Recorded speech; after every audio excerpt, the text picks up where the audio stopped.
با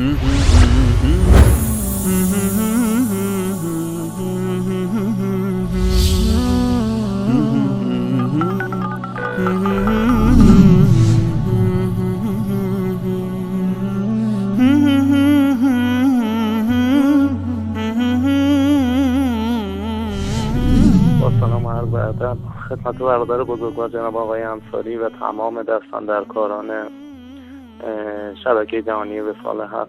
این حقیر اسماعیل هستم، از اصفهان ایران مزاحمتون میشم که قبلا هم به صورت SMS بهتون پیام داده بودم. عرضم به حضورتون که من پس از 30 سال که در گمراهی و بدعت و شرک به سر بردم، با دیدن برنامه‌های جذاب دیدنی و واقعاً به حق شما، به مذهب و دین واقعی رسول خدا اومدم.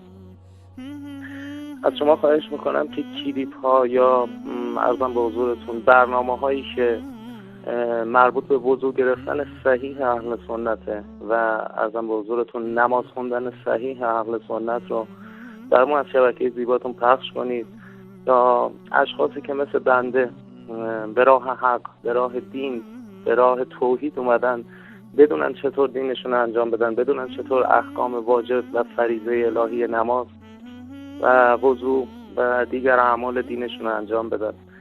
به خصوص مد نظر بنده وضو و عرضم به حضورتون نماز اهل سنته که از طریق SMS هم که داده بودم که زیر نویس کرده بودین، گفته بودین که با ایمیل برنامه تماس بگیرید. متاسفانه بنده به ایمیل و اینجور چیزای رسانه‌ای دسترسی ندارم. اگه محبت کنید برای اشخاص مثل بنده کلیپ هایی که مربوط به وضو و نماز بذارید، خیلی خیلی ازتون ممنون میشم. انشالله که الله یار و نگهدارتون باشه و به شما و برنامه‌های خیلی خوبتون توفیق بده. خداحافظ.